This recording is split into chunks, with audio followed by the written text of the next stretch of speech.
ومن يضلل فلا هادي له أشهد أن لا إله إلا الله وحده لا شريك له وأشهد أن محمدا عبده ورسوله لا نبي بعده اللهم صل وسلم على سيدنا ومولانا محمد وعلى آله وأصحابه ومن تبعهم بإحسان إلى يوم القيامة قال الله تعالى في كتابه الكريم أعوذ بالله من الشيطان الرجيم بسم الله الرحمن الرحيم والعصر إن الإنسان لفي خسر إلا الذين آمنوا وعملوا الصالحات وتواصوا بالحق وتواصوا بالصبر. Yang saya hormati Bapak Amih selaku Ketua TKM dan jajarannya, yang saya hormati Bapak Ustadz Sahrawi, mudah-mudahan Allah selalu memberikan cucur rahmatnya dan keberkahannya pada mereka. Tidak lupa hadirin jamaah masjid atau bapak-bapak yang ada di masjid dan bapak ibu yang ada di rumah yang senantiasa menyimak bacaan ayat-ayat suci Al-Quran di setiap kali hari. Mari kita tanamkan kepada diri kita yang selalu bersyukur dengan apa yang Allah berikan kepada kita, karena pemberian Allah itulah yang terbaik untuk kita. Salawat dan salam kami haturkan kepada junjungan Nabi Agung, Nabi besar Muhammad sallallahu alaihi wasallam yang telah membina umatnya dengan penuh rasa kasih sayang, dan sudah barang tentu contoh-contoh yang patut kita ambil di dalam kehidupan sehari-hari, baik itu kehidupan pribadi, keluarga, organisasi, bahkan dalam berbangsa dan bernegara.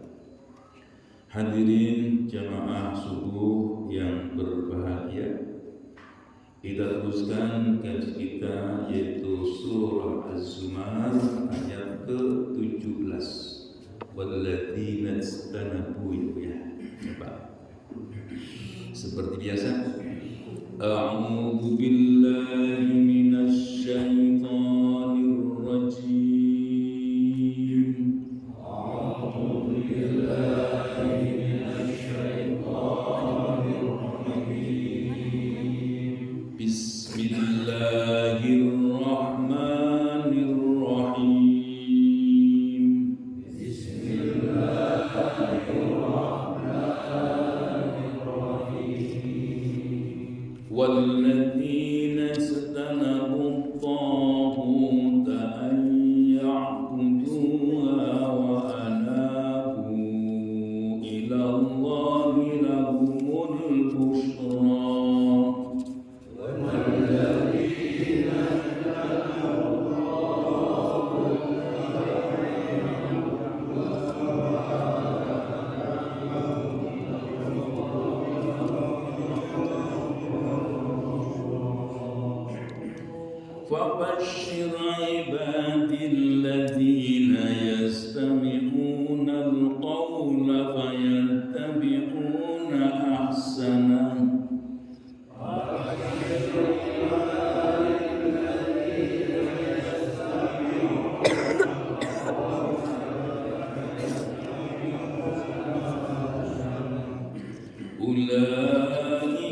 أفمن حق عليه كلمة العذاب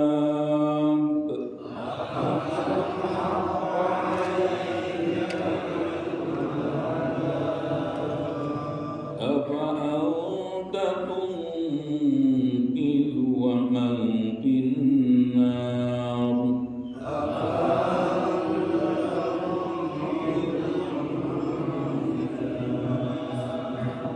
لكن الذين اتقوا ربهم لهم غرف من فوقها غرف مبنية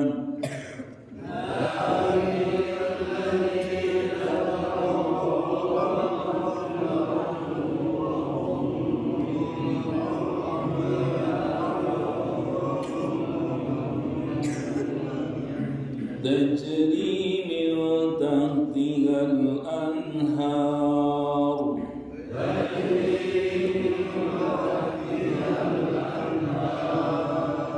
وعد الله لا يخلف الله الميعاد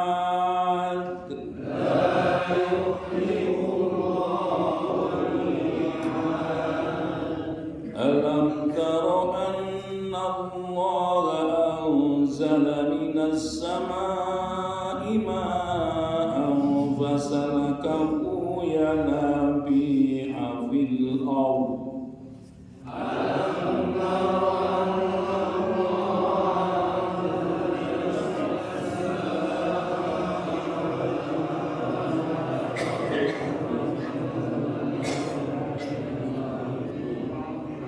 فسلكه ينابيع في الأرض ثم يخرج به زرعا مختلفا ألوانه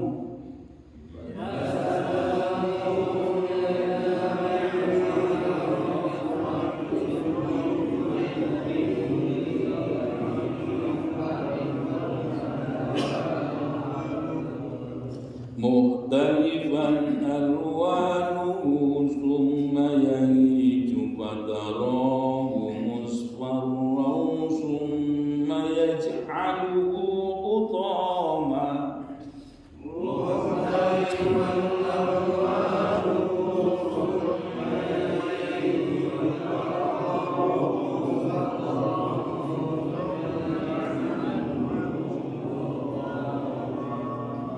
إن في ذلك لذكرى لأولي الألباب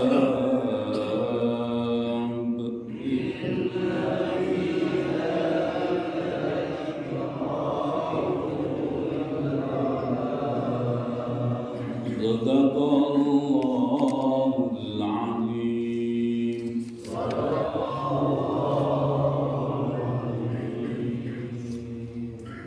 Hadirin jamaah subuh yang berbahagia, di sebentar lagi kita pemilihan Pak ya. Betul, kita jaga persaudaraan ya Pak ya.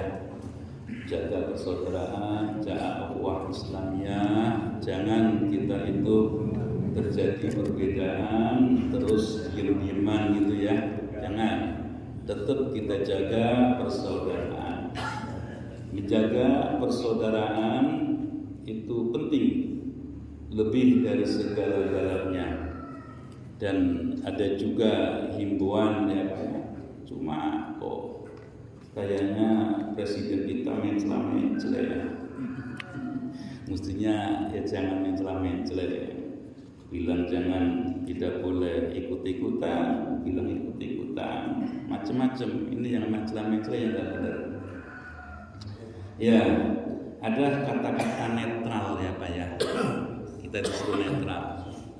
Netral itu ternyata maknanya itu yang menjadikan kita selamat, itu netral. Jadi jangan dibilang netral itu tidak berpihak, itu salah. Yang namanya netral menjadikan kita itu selamat, kira-kira seperti itu. Contoh, kalau ada orang bertengkar gitu ya, bertengkar, aku mah netral, biarin aja dia bertengkar berantem. Kira-kira gimana? Bener nggak? Nggak bener. Jadi yang netral itu artinya berpihak kepada yang benar, yang salah itu salah. Nah itu netral. Diumpamakan ada hewan yang lagi berantem yang tidak seimbang. Kucing dengan apa Pak? Gajah. Umpama. Kira-kira yang akan teraniaya yang mana? Kucing ya. Nah ini, oleh karena itu ya kita harus menghalau gajah. Jangan sampai berantem. Itu netral.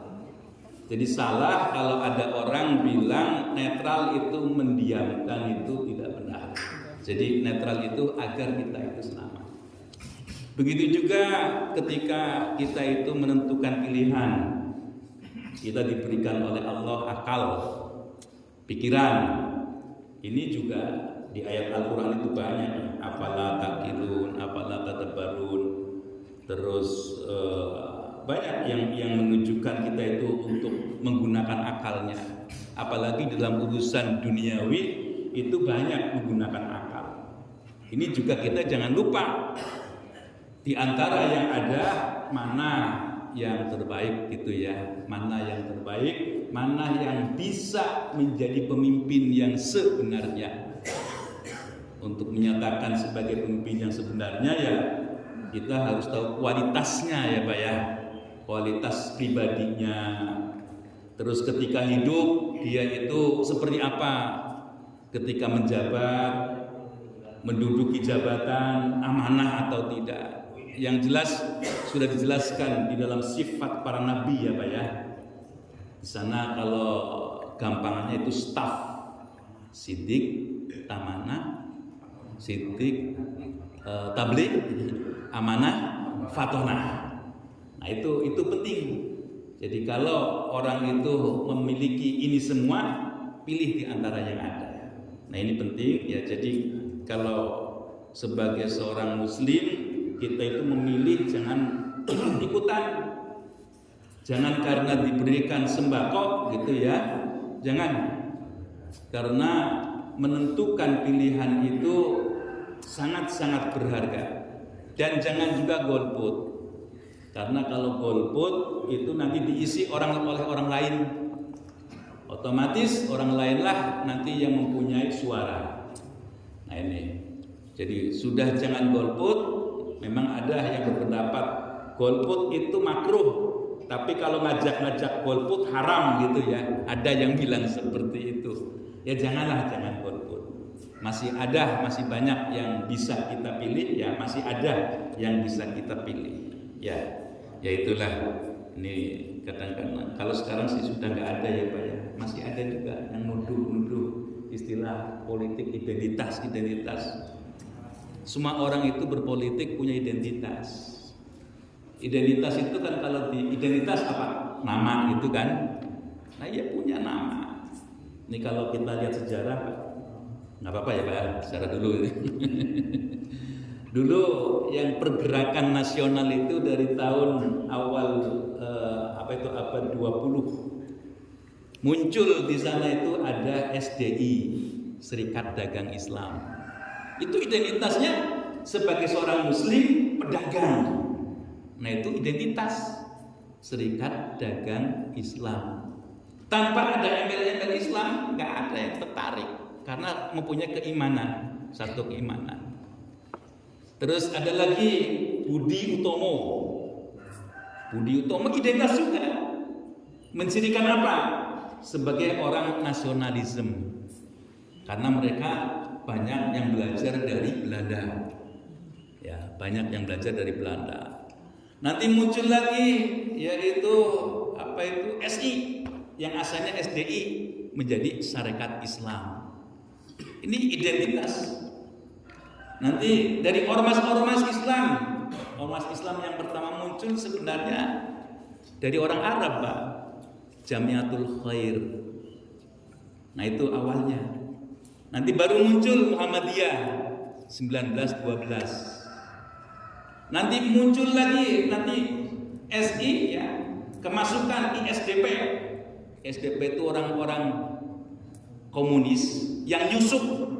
Nah ini yang gak punya identitas ini, nyusup ke syarikat Islam.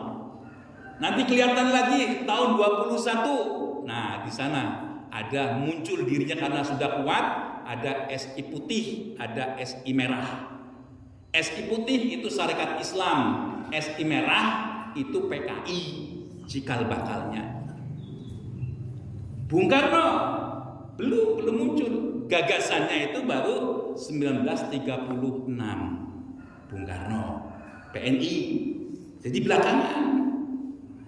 Nah ini, jadi kalau ada orang yang mengagung-agungkan tokoh tertentu yang bukan dari kalangan Muslim itu sebenarnya nggak tahu sejarah. Yang tahu sejarah ya orang Islam dulu lah yang mencetuskan adanya kelompok untuk mengadakan pergerakan. Nah ini ya, jadi ya memang ketika diolah alih itu kan ketika pemilihan yang lalu ya Pak ya, ketika pemilihan gubernur. Nah itulah di situ ada muncul politik identitas yang ditujukannya kepada orang Islam. Nah ini ya, jadi ya saya kira kalau orang itu ingin naik itu ya dari mana aja, siapa pendukungnya. Ya kalau kita jujur gini ya, jujur aja umpamanya PDI dari mana? Banyakan PKI, serang-serangan aja. Tapi ya nggak apa-apa, karena untuk mencari dukungan, nggak usah, kita fair. Nah itu kita harus tahu sejarah. Jadi jangan mau kalau ada orang Islam, kamu dasar politik identitas, nggak tahu artinya identitas, tapi ngomong identitas. Nah ini ya, jadi mukmin identitas Pak, sebagai orang yang beriman. Lawannya apa?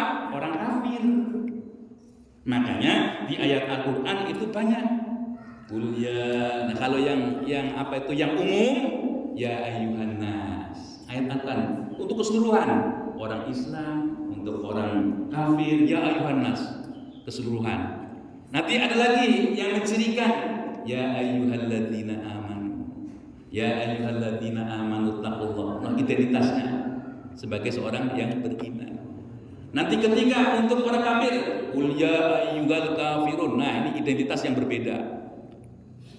Jadi jangan kita itu terus karena dibilang seperti itu kita menciut gitu ya. Jangan, kita bangga punya identitas sebagai seorang mukmin, sebagai seorang muslim, dimanapun kita tunjukkan sebagai seorang muslim. Cara milih sebagai seorang muslim, ya kan? Menentukan sebagai seorang muslim. Makanya kan disuruh udkhulu fis-silmi kafah. Masuklah kalian dalam Islam secara keseluruhan.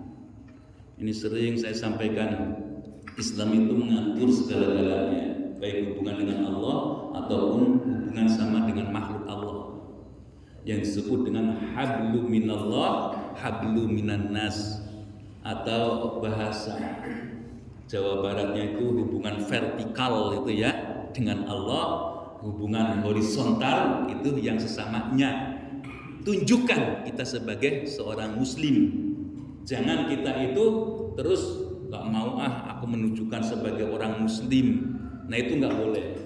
Sampai kita itu menjelang ajalnya, umpamanya kamu muslim bukan? Kalau kamu ngaku muslim, saya bunuh. Tetap aku muslim. Nah itulah identitasnya. Gak boleh kita simpan-simpan. Jadi kalau orang itu menyimpan identitas namanya taqiyah. Taqiyah itu adanya dalam Syiah. Dalam ahli sunnah wal jamaah nggak ada. Jadi tunjukkan kita sebagai seorang muslim, itulah identitas kita. Cara memilihnya ya sebagai seorang muslim, mempunyai kriteria. Jangan kita itu karena diberikan, diiming-imingi terus ngegelior gitu ya. Nah itu jangan seperti itu. Ya silakan nanti renungkan. Jangan kita itu ikut-ikutan mempunyai pedoman. Ya, kemarin kita telah bahas beberapa ayat, yaitu ada beberapa ayat yang kita ulang lagi. Qul ya ibadilladzina amanu taqu rabbakum lilladzina ahsanu fi hadhihi dunya hasanah wa ardullahi wasi'ah innama yuwaffas sabiruna ajrahum bighairi hisab. Qul inni umirtu an a'budallaha mukhlishan lahud-din wa umirtu an akuna awwalal muslimin. Ya, jadi kita itu disuruh untuk menyembah Allah. Menyembah Allah itu kalau diartikan ya beribadah, baik ibadah mahdhah ataupun ghairu mahdhah ya Pak ya. Ibadah mahdhah kayak sholat, puasa, zakat, haji. Nah itu yang dikategorikan mahdhah. Disuruh apa? Dengan ikhlas. Nah itu disuruh dengan ikhlas. Ketika kita itu untuk dengan sesama manusia tolong menolong, ya disuruh ikhlas. Jangan kita itu tolong menolong tetapi ada gudang di balik batu. Itu tidak dibenarkan. Jadi kalau kita itu tolong menolong, sandarannya ya karena Allah. Nah ini penting sekali ya kita diingatkan agar kita itu takut ya kalau kita itu tidak dengan keikhlasan. Lebih jelas lagi, qul inni akhafu in asaitu rabbi adzab yaumin adzim. Karena apa? Kalau kita itu tidak disertai dengan keikhlasan, takutlah. Takut apa? Takut nanti kalau Allah itu memberikan azab karena kita itu berbuat maksiat. Nah ini jadi kita disuruh untuk menyembah Allah dengan penuh keikhlasan. Tapi Allah tetap memberikan kebebasan kepada kita. Tapi perlu diingat ya, ketika Allah memberikan kebebasan, itu bahasanya itu ada bahasa sarkasme. Sarkasme itu kasar ya Pak ya. Jadi kayak umpamanya ini, fa'budu ma syi'tum min duni. Sembahlah kalian ma syi'tum min duni. Sesuai dengan kehendakmu ya, selain darinya. Ini artinya Allah itu sudah marah, sudah murka. Makanya dengan bahasa yang sarkasme. Ya kayak umpamanya gampangannya ginilah. Ya sebenarnya sih kalau Allah itu murka itu sebenarnya sayang. Sama kalau anak itu ya disuruh terus rengek-rengek terus gitulah. Kamu ini gitulah. Gemesnya orang tua itu seperti itu. Sebenarnya sayang gitu ya. Sebenarnya sayang. Cuma ada gemesnya gitu. Nah, dalam bahasa Al-Quran itu fa'budu ma syi'tum min duni. Maka sembahlah sesuai dengan kehendakmu yang selainnya. Itulah kemurkaan Allah. Nah, inilah gambaran yang berikutnya. Walladzina ijtanabu at-taghuta an ya'buduha wa anabu ila Allahi lahumul busyra fabashshir ibad. Walladzina ijtanabu at-taghut, dan orang-orang yang dia itu menjauhi perbuatan taghut, ayyabuduha, untuk menyembahnya, wa anabu itu artinya kembali Pak ya. Nah, wa anabu, dan mereka itu kembali ila Allah, kepada Allah, lahumul busyra, maka mereka itu akan diberikan kabar gembira. Fabashshir ibad, maka berikanlah kabar gembira kepada hamba-hamba. Ya, jadi di sini ada pernyataan menjauhi taghut. Taghut itu kalau di dalam bahasa kita diterjemahkannya itu bisa berarti toge ya Pak ya. Toge itu melengkung terus Pak ya. Ada nggak Pak toge lurus Pak? Bengkok terus. Nah itulah taghut itu yang bengkok terus, nggak mau lurus. Disuruh beriman, ya. Kalau orang Jawa itu enggih hiwar, belok kanan gitu. Nah itu, jadi disuruh beriman, tapi sebenarnya tidak beriman, dia itu berpaling gitu. Nah, di sini orang-orang yang menjauhi dari perbuatan taghut, dia tidak lagi menyembahnya, tetapi kembali kepada Allah, maka dia itu akan diberikan kabar gembira. Ini artinya begini, seperti apapun perbuatan kita, kesalahan kepada Allah, Allah itu tetap akan terima tobat kita. Ya, jadi Allah itu sebagai Ghafur itu tidak akan ada putus-putusnya. Ya, Allah zat yang Ghafur itu tidak ada putus-putusnya. Pernah kan ya Pak ya, kisah dulu ada orang yang membunuh 99 orang gitu ya Pak ya. Karena dia itu pengen taubat, datang kepada orang alim. Terus celaka kamu, bilangnya begitu. Ini orang alim juga ngomongnya jangan sembarangan ya. Harus arif, harus bijak gitu. Nih, terus ketika itu kamu gak bakalan, sekalian aja 100 dibunuh gitu, 100 orang. Nah ini kan tidak elok ya, kalau orang alim itu ngomongnya harus bijak. Jangan sebagai orang alim itu ngomongnya itu apa yang ada dalam hati langsung dimuntahkan, itu ya jangan. Apa dalam pikirannya terus dimuntahkan, jangan. Kalau orang alim itu kalau ngomong ya berpikir ini cocok enggak ya, tepat enggak ya, kira-kira seperti itu. Nah ketika itulah dia itu kemudian nyesel, dia kemudian nyari lagi orang alim lagi, maka dia pun ketemu dengan orang alim. Oh Allah itu Ghafur, Allah itu. Coba kamu datang ke tempat ini, menuju ke tempat yang dituju untuk menuju pertaubatannya. Di tengah perjalanan dia meninggal. Di sanalah ada 2 malaikat untuk menjemputnya, malaikat yang menjaga neraka dan malaikat yang menjaga surga. Nah, di antara kedua malaikat itu, disitulah dia itu berebut. Akhirnya, nah ini sudah ada niatan. Terus ditimbang-timbang, sudah jelas dia itu jarak ke sana itu sudah mendekati. Oleh karena itu, dia itu diterima taubatnya. Ini artinya bahwa siapapun yang ingin bertobat, seperti apapun dosa kelam dulunya, gelapnya seperti apa, itu pasti akan Allah terima tobatnya. Ya kalau kita itu mencoba untuk bertobat itu banyak ujiannya Pak. Kalau orang dulunya itu suka bermaksiat, terus dia itu bertobat, nah jangan dikira Allah akan menguji dengan berbagai macam ujian.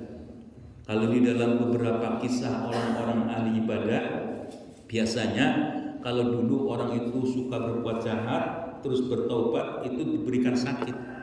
Biasanya ujiannya itu diberikan sakit. Masih enggak dia itu mau bersyukur? Masih enggak dia itu mau berhusnudzon kepada Allah? Tapi aneh Pak, kalau dia itu terus bergelimang di dalam dosa, itu Allah berikan kesehatan. Nah itulah, jadi Allah itu menguji benar nggak dia akan bertobat. Itu diberikan ujian yang lebih berat lagi. Nanti kalau dia itu lulus, nah disitulah maka dia itu menjadi orang yang benar, orang yang soleh. Orang yang tadinya terus berbuat maksiat diberikan kesehatan, artinya mau ingat nggak sih dia ini pemberian Allah? Kira-kira seperti itu. Nah inilah, jadi ada ujian yang disampaikan kepada kita yang sebenarnya bisa jadi sakit, bisa jadi sehat, itu semuanya adalah ujian. Makanya kan sering sampaikan, doa yang paling tinggi nilainya adalah Alhamdulillah. Jadi ketika kita diberikan sakit, Alhamdulillah. Ketika kita diberikan sehat, Alhamdulillah. Itulah doa yang paling mulia. Jadi doa yang paling mulia. Kalau apa itu zikir yang paling utama, la ilaha illallah. Afdhalul dzikri fa'lam annahu la ilaha illallah. Jadi ini 2 lafaz yang kelihatannya ringan, tetapi sesungguhnya mempunyai makna yang luar biasa. Ya, jadi orang yang bertobat maka Allah nyatakan fabashshir ibadi alladzina yastami'unal qawla, yaitu orang yang mau mendengarkan ucapan fayattabi'una ahsana, maka dia mengikuti perbuatan yang terbaik. Ini kadang-kadang di grup, di WA, ini kadang-kadang ada orang yang masih suka ngirim-ngirim hoax gitu ya, ngirim-ngirim fitnah, padahal kan sudah tahu ya ciri-ciri hoax itu kan biasanya berlebihan. Itu seneng diupload. Ketika ditanya ini maksudnya apa, nggak jawab. Ya di medsos itu kan mempunyai 2 makna ya Pak ya. Artinya gini, medsos itu mempunyai 2 ketajaman, tajam ke atas, tajam ke bawah.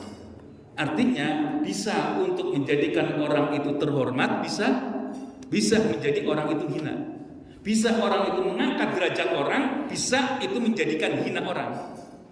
Kalau umpamanya medsos untuk membina agar dia itu ngerti agama, saya kira nggak salah.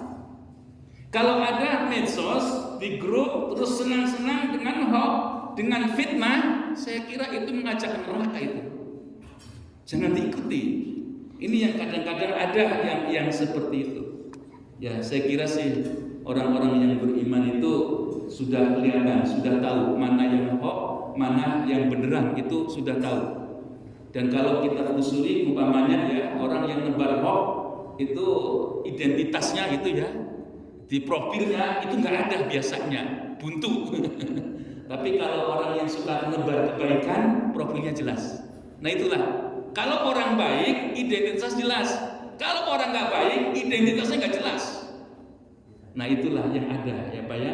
Itu padahal di medsos.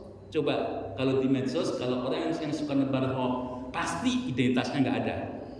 Tapi kalau orang itu orang yang baik, identitasnya jelas, ada. Bahkan bisa dihubungi dengan apa itu nomor HP-nya, bisa jadi. Tapi jarang ya orang yang sengaja naruh nomor HP, itu berbahaya itu. Nanti bisa-bisa ada yang datang ke rumah, repot kalau datang ke rumah. Ya kalau orang baik-baik, kalau orang yang nggak baik-baik kan repot.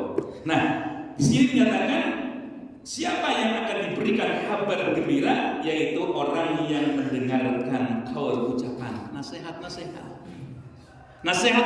diberikan, maka dia pun mengikuti fayattabi'una ahsana, mengikuti yang terbaik. Nah inilah makanya diberikan oleh Allah kabar gembira. Lebih dari itu, ulaikal ladzina hadahumullah wa ulaika hum ulul albab. Mereka adalah orang-orang yang Allah berikan petunjuk, dan mereka adalah orang-orang punya pikiran yang mau berpikir. Nah inilah orang-orang yang mau mengikuti kebaikan. Ditegaskan lagi, afaman haqqun alaihi kalimatul haqq, apa anta itu min man finnar. Apakah engkau memang akan menerima azab yang benar-benar gitu ya? Ini ayat yang pertama. Apa anta itu min man finnar. Apakah engkau akan menyelamatkan orang yang ada dalam neraka? Nah, tinggal pilih. Jadi kalau kita itu mau termasuk orang yang ahli surga, ya kita yang mau untuk meluruskan saudara-saudara kita agar menjadi orang yang benar. Ya, jadi inilah sudah ditegaskan. Kita mau pilih yang mana sih? Nah ini tegas sekali ayat Al-Quran ini. Lakinil ladzina taqaw rabbahum lahum ghurafun min fawqiha ghurafun mabniyah tajri min tahtihal anhar wa'dallah la yukhliqullahu al-mi'ad. Lakinil ladzina taqaw, akan tetapi orang-orang yang bertakwa rabbahum terhadap Tuhan mereka, lahum bagi mereka ghurafun, itu adalah tempat yang mulia, tempat yang tinggi. Ya, min fawqiha, di atasnya lagi ghurafun, ada lagi tempat yang tinggi lagi, mabniyatun, yang telah ditetapkan.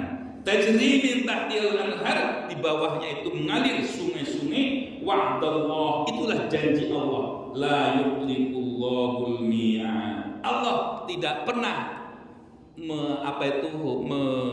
meniadakan ataupun menafikan janjinya. Jadi itulah Allah. Allah pasti menepati janjinya. Itu seperti itu.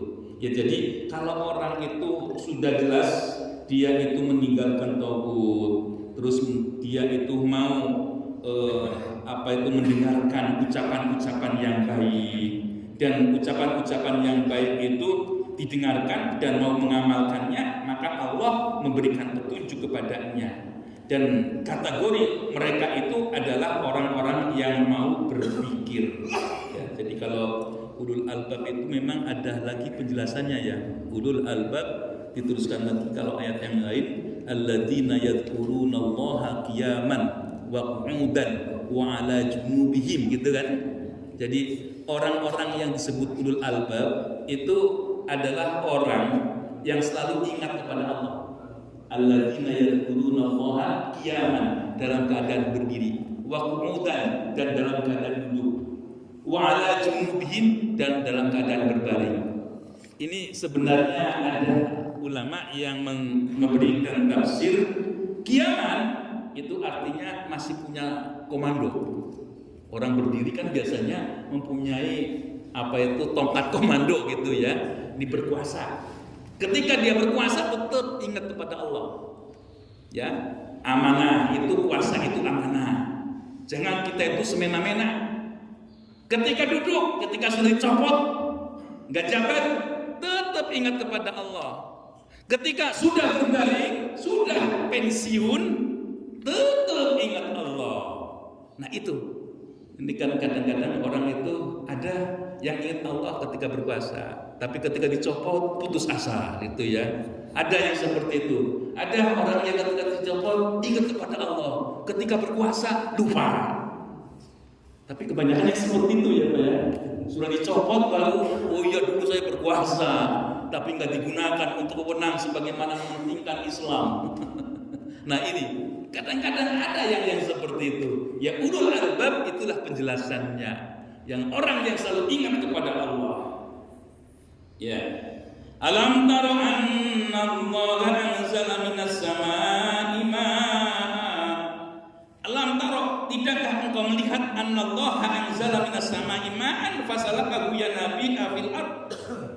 Apakah engkau tidak melihat bahwa Allah itu menurunkan air dan air itu dialirkan, ya disalurkan, yanabi'a fil ard, yaitu ada mata-mata airnya, ya jadi mata-mata airnya fil ardi, di atas bumi, summa yuhriju bihi zar'an mukhtalifan alwanu, kemudian mengeluarkan beraneka ragam tumbuh-tumbuhan.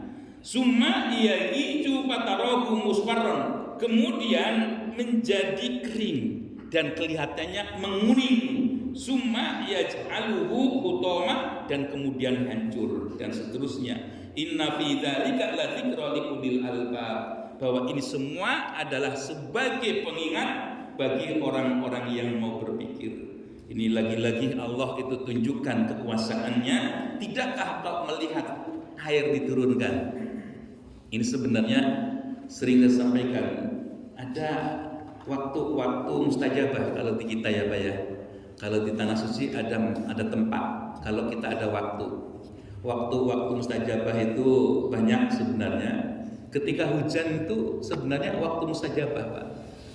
Cuma kadang-kadang orang itu ketika melihat hujan tidak disertai dengan doa. Ketika menyaksikan hujan itu mestinya disertai dengan doa. Ya, jadi karena apa? Karena disitulah Allah itu sebenarnya menurunkan hujan itu untuk kelestarian alam. Kelestarian alam. Jadi kalau ada orang yang tidak tahu bahwa hujan itu adalah pemberian Allah, terus bilangnya itu kejadian alam, itu nggak tahu, nggak punya keimanan. Ya, jadi air diturunkan oleh Allah dengan segala kekuasaannya. Ya, kita kejadian kontur tanah. Kenapa hujan itu kebanyakan itu berada di atas? Kan kalau yang hujan itu kebanyakan yang dataran tinggi ya Pak ya. Kenapa seperti itu? Ya ternyata dengan kontur tanah yang dari atas turun, air sifatnya turun itu sampai ke yang datar. Coba kalau hujannya itu di tempat yang datar, tempat yang tinggi gimana? Nggak kena hujan.